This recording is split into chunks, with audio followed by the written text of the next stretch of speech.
Welcome back to the What's Your One More podcast. I'm your host, Quentin Harris, and we're going to test a new segment in episode 63 here called the Week in Review. And the reason we were kind of debating this is there's a lot that went on in the last week, not in the form of just general news, but economic news. And then we had some great news that came in as well about the podcast, and I'll start with that. You know, we were named a top 10% global podcast amongst all podcasts, internationally. And then we just got news yesterday that we are top 5%. We made a significant jump over the course of the last 30 days. And that's thanks to you guys, thanks to our listeners, thanks to our audience, the support and encouragement that you guys are giving us, not only by listening, but the feedbacks, the text, the stopping by the studio, letting us know what you think of it, letting us know what other people are thinking of it, has been amazing. And it's really what drives us here at the What's Your One More podcast to continue to do these twice a week.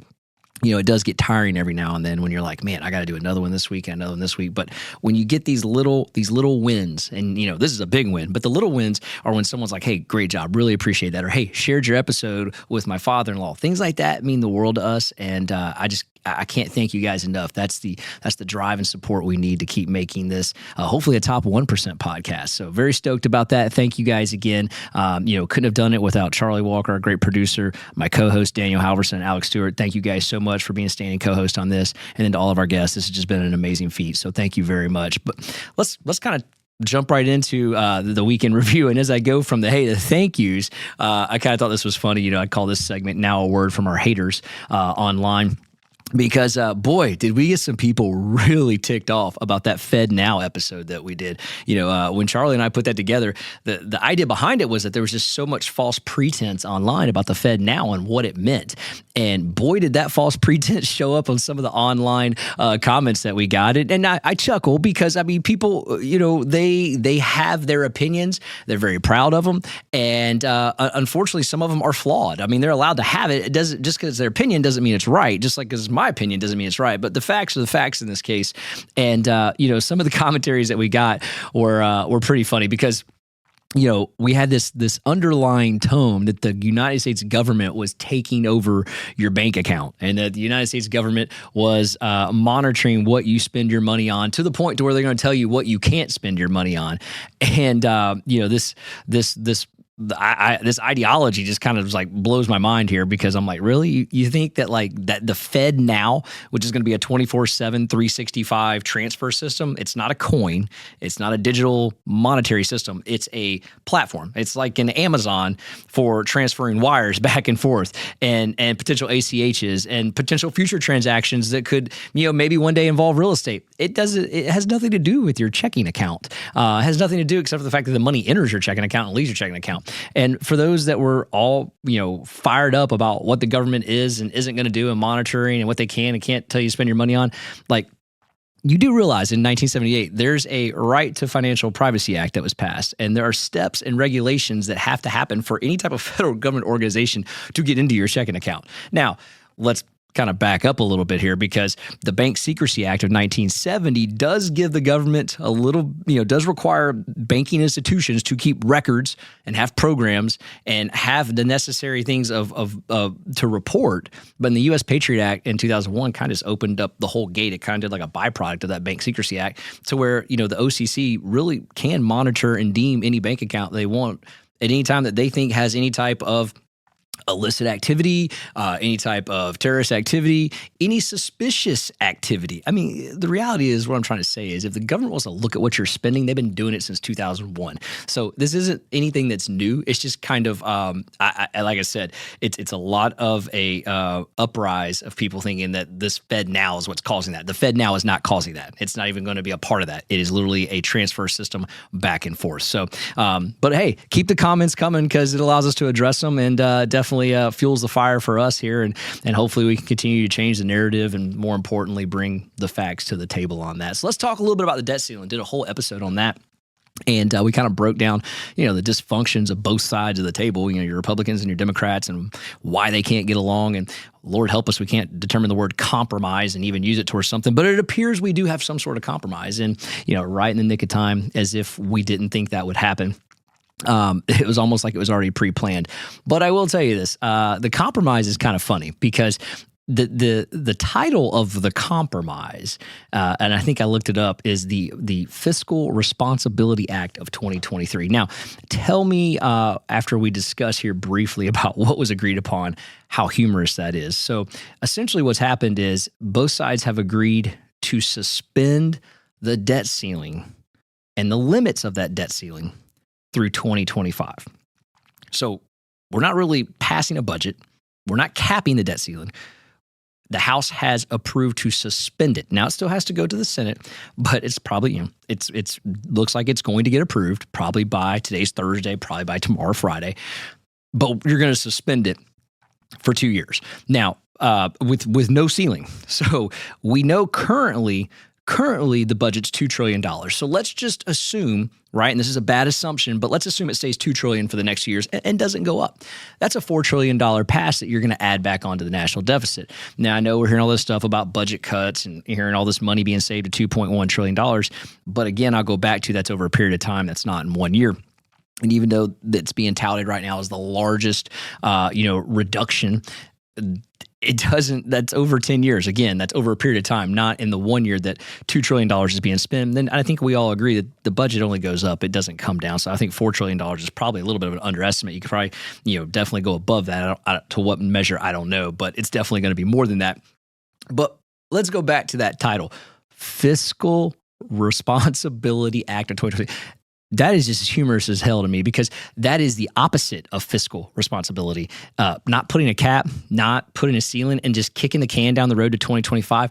Why do you think they're kicking it down the road to 2025? Well, it's obvious as can be. 2024 is an election year for not only members of the House, members of the Senate, as well as the President of the United States. And what is going to be brought up in all of these debates and in the election run? What you voted for, right? That's what they always bring up. What did you vote for? How easy is it to sit up in front of the American people and go, well, I voted for the Fiscal Responsibility Act of 2023. Most people aren't even going to dive into that act or even remember what it is. It's like the Inflation Reduction Act. What? The Inflation Reduction Act actually created more inflation. And so it's almost like these titles were given just to give the members of House and the senators and president to go back to their constituents and go, well, I voted for this. This is the name of it. And in this case, the Fiscally Responsible Act, the Fiscal Responsibility Act of 2023. Downright hilarious name title only. But the reality is it did get passed by the House. Again, we've got to go through Senate, which will probably be done by Friday. Today's Thursday. But let's take a look at, one of the byproducts of this, which I think is interesting, is there was a couple of, basically budget constraints, right? Where the budget in certain areas can't go up. It's capped at 1% unless it's military. And then another byproduct were some programs that kind of got cut. And one of the major ones that I saw come back from that is the student loan debt payment starts back on October 30th of 2023. Now, let's think about this. As of March 2020, student loan debt has not had to be paid back. It's kind of been frozen as a moratorium. That's 3 years ago. And by the time we get to August, that's 3.5 years ago. Like, do you think people that have a budget have budgeted for this new payment to be reinstalled back into their household budget after 3 years? The answer is probably no. They probably thought that was completely forgiven. This now doesn't take away the $20,000 that, if you're under 125 grand income, that you're going to get to still, not have to pay that back, but there are going to be payments and the interest starts accruing on August 29th. This needs to start being talked about. And, if you have student loan debt, be aware that those payments are going to come due on there. And that's one of the byproducts of this Fiscally Responsible Act of 2023. So, again, that ought to be interesting. And I kind of have a forecast on that, as we've talked about consumer spending and we've talked about the count of credit card debt. Daniel Alverson and I did a whole episode on the default rate and what's going on. And one of the things we pointed out was on the 90-day defaults, which are considered at that point very delinquent, and then the 30-day delinquencies that are happening. The lowest metric, the thing that has fallen off the cliff that's not delinquent at all in any category, guess what? Student loan debt. Well, that's pretty obvious based on what we just explained. They haven't had to make a payment. What happens when the September and the October readings come out on that? Are we going to see significant delinquency on student loans, almost as if it can't be afforded or a potential rebellion? I don't know. But remember, we'll do an episode on student loan debt and why you do not want to miss those payments. Because remember, if it's the federal government you're paying back, which in this case for 43 million Americans it is, you don't want to have late payments or default debt on that. And there's things that could hurt you in your future buying power down the road, whether it be a house, maybe even a car. There's some things that you definitely want to consider before you make that decision. So let's get into the economic news for the week. It's been a busy week on the economic front. Rarely do we see in a 5-day window this much economic data shoved in, which is kind of why we're doing this weekend review episode. But it started last Friday. And it's going to go Friday to Friday. But last Friday, we got the PCE data in. And, this is the Federal Reserve's favorite form of inflation as far as what they measure. And so we've talked about this numerous times on the show, we want to see that number come down, because the more that number comes down, the less likelihood of the Federal Reserve continuing to raise short-term interest rates, thus applying pressure to the financial system. Well, it came in higher than expected. And I feel like this is a theme that we continue to hear, and we can break this down into, what's leading the pack on that. We've done it on CPI, we talk about shelter, but the reality is what led the pack on this is consumer spending. Consumer spending makes up the majority of the PCE. So what's happened? Consumer spending is at an all-time high. Credit card debt's at an all-time high. So this kind of makes sense because the cost of goods are also at an all-time high. So you're having to pay more to get the same. So the spending rate's going up. You might not necessarily be buying more, but you're spending more on the same items. And so then that becomes a debt financing issue, because people, if they can't afford to live, they're going to put it on credit cards. And that's what's happening here. You can see it, and we're very close, very, very close to being at that $1 trillion just in credit card number. And it's suggesting that, there's a potential issue there. We've talked about this consumer finance potential storm that's brewing. It appears to be getting bigger and bigger out there. And so as we look at the consumer spending, and I go back to that student loan debt, if you're spending more, you're financing more, your bills are going up more, add in a student loan payment on August 30th, you can't tell me that's going to be a good thing. And you can't tell me that the people that have not been making that payment at that point over 3.5 years were expecting that payment would ever be worked back into the budget, because I don't think that's exactly what's happened here. And I do fear that's going to be an issue for some of those 43 million Americans. Also got the FHFA index and the Case-Shillinger index this week. Why are those important? Because those are indexes that measure home prices, and essentially is kind of what the government turns to as far as FHFA to determine loan limits, because do we have high enough loan limits to offset the rise in appreciation of properties? And so one of the first times we've seen the Case-Shillinger index come down, and it was down 1.1, suggesting that maybe properties are flattening in some areas, potentially slightly deteriorating in some areas and up in others. But then the FHFA one came in, and it was up 0.6 on the month. So you've got one that's down and one that's up. And so what I like to do is dive into that and say, why could that happen? Well, the thing about the Case-Shillinger index is it measures cash purchases, whereas the FHFA does not measure cash purchases. And I'm going to pull a graph up over here and show you the kind of the distinction here. But Alex over at Market Distillery did a great graph the other day on the Case-Shillinger metros, and then the United States as well as all of Florida in there. And he showed where the United States was up 102, the index was at 102, Jax was up 143, Orlando was 214, Miami was 209, and Tampa 209, Miami 200. And one of the things I asked him was, hey, listen, can you do me a favor and do one on the FHFA, because it removes the cash transactions? And if the FHFA was up 0.6, what that could suggest is that the old adage, cash is king, meaning that if you have cash, you could probably negotiate a lower price point.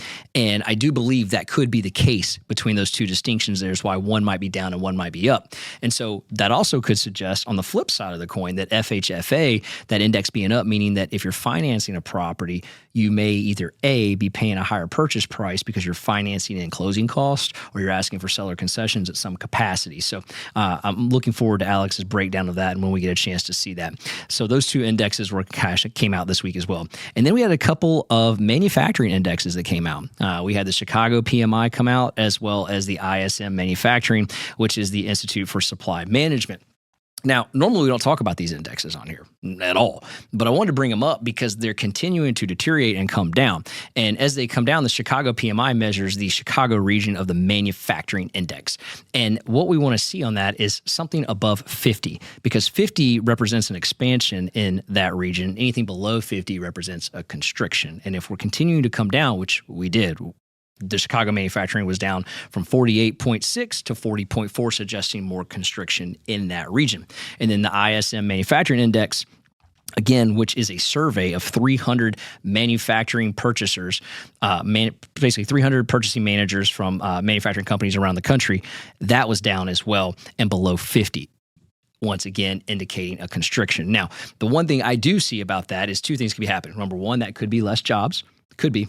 Number two, it could be less goods being bought, therefore giving a limited amount of supply, which could also include basically a price increase. So it's interesting to see that could be adding to the inflation model in the background as the one we're trying to tackle.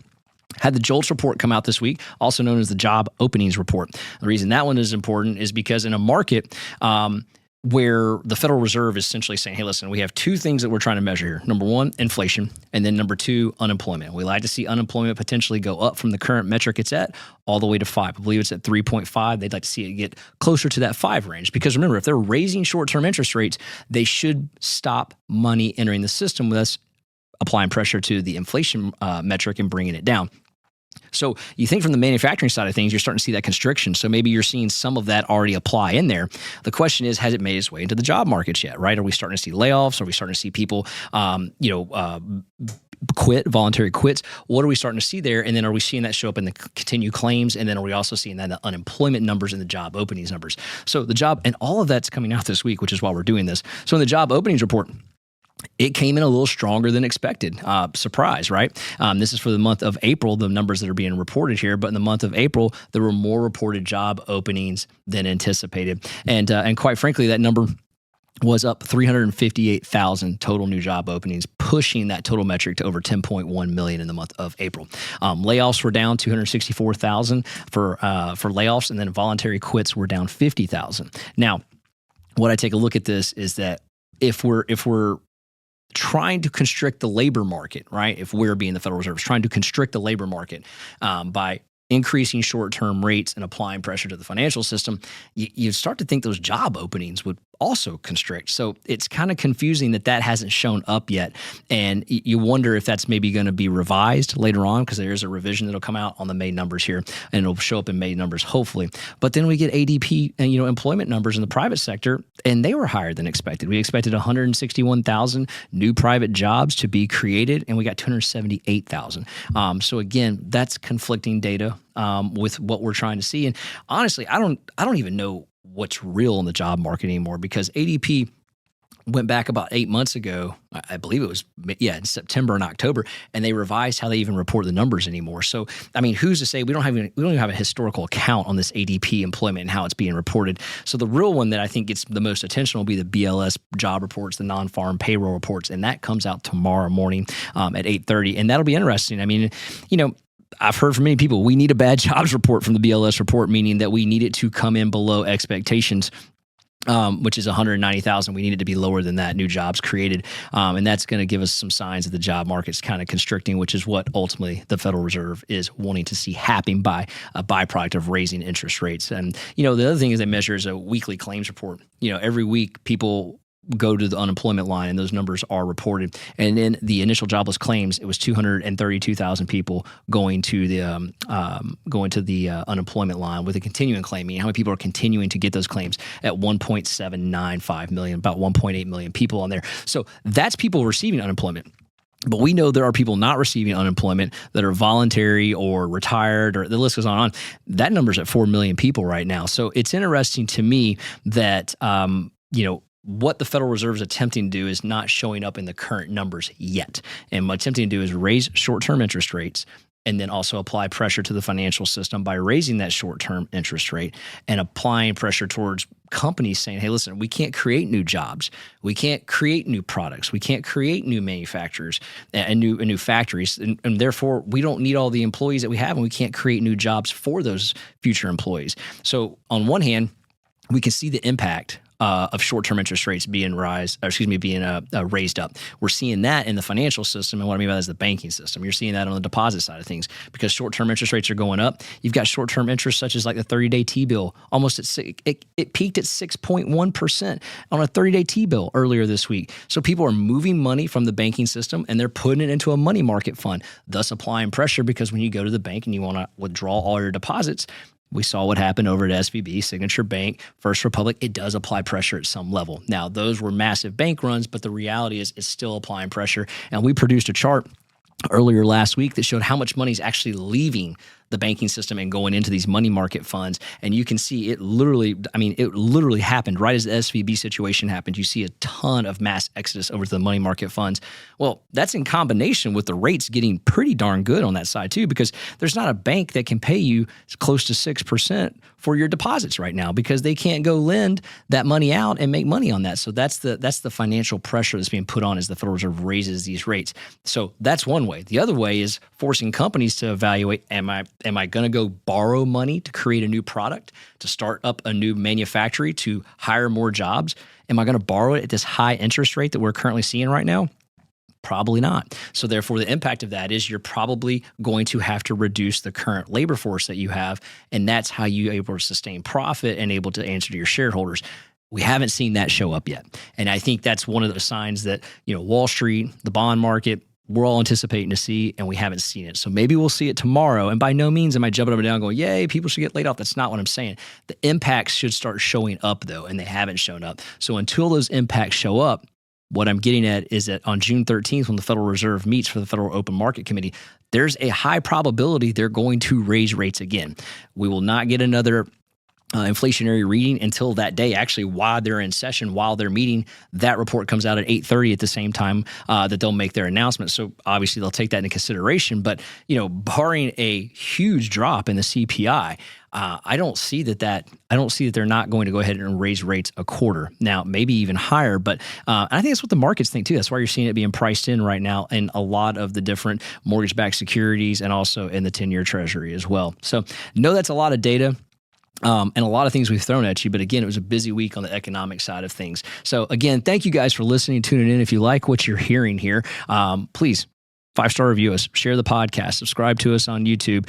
Next week, we're going to have Daniel Halverson here with a lending update, which is probably going to cover a good bit of what we did, plus the BLS jobs report, and then also the Federal Reserve meeting that's coming up here. I know he's got a lot of great stuff to add in there. So tune in for that one. And again, please share the podcast, 5-star review it, and check us out on all of our social handles at What's Your One More with the number 1, What's Your One More. Thanks again. I got one more shot, I'm gonna make it. One more chance, I'm gonna take it. I meant it when I said it, now it's time for me to do it. I got one life to live, so I put my all into it, yeah.